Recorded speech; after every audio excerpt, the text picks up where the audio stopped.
So it's hard to really, I mean, to truthfully talk about this series and about this show without talking about my relationship to Harlem Stage. I went to Harlem Stage to see what I think turned out to be maybe no, not his last concert, but one a Cecil Taylor concert. Mhm. And I hadn't been to Harlem Stage, and I walked into space to the space, and I just went up to the first person at a desk and said, "I'd like to play here. Can I play here?" There was just something about the space, the way it looked, where it was. And then what happened was the big real deal was I met with Pat, and I had this like, you know, I just finished making a show about Brooklyn, which everybody said was, how can a guy from LA make a show about literally about Brooklyn, and that was why we did it, because it was really huge and we wanted to tackle this. We like tackling big subjects. So that was Yeah. at BAM.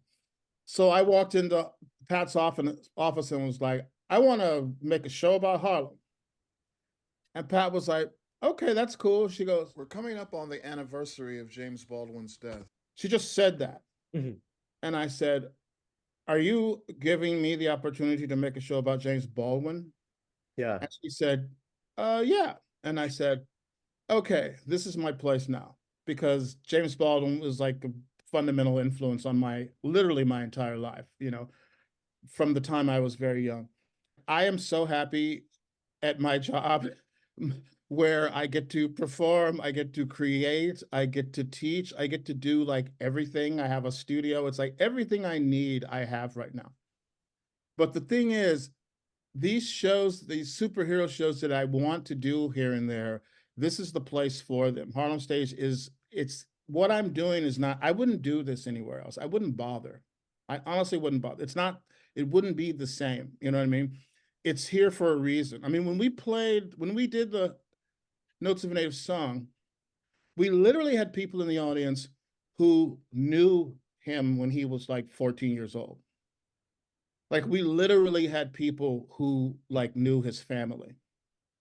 His entire family was there. Toni Morrison was there. You know, Toni Morrison sat first row in front of my horrific guitar amp.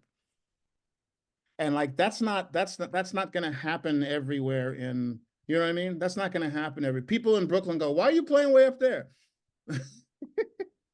And I'm like, well, if you have to ask that question, you probably don't know Yeah.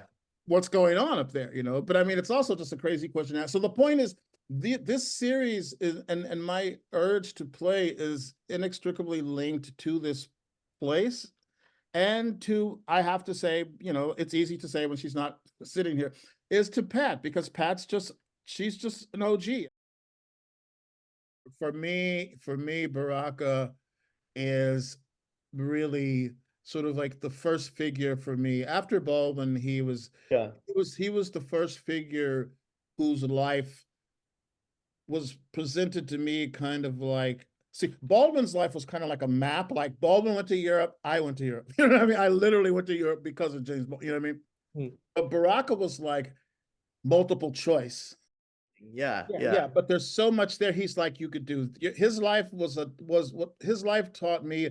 You could think this way, you could think that way. You could move here, you could move there. And his life also, he was always really interrogating to me the effectiveness of art.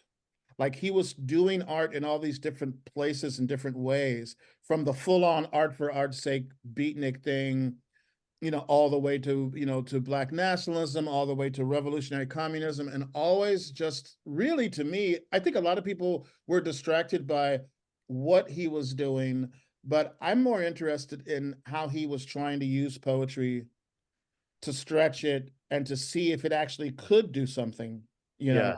Yeah. other than just be poetry. Yeah. And whether we agree with or love what he ended up doing is, to me, besides the point. He just, for me, was like Baldwin was just such an example of also expansive blackness.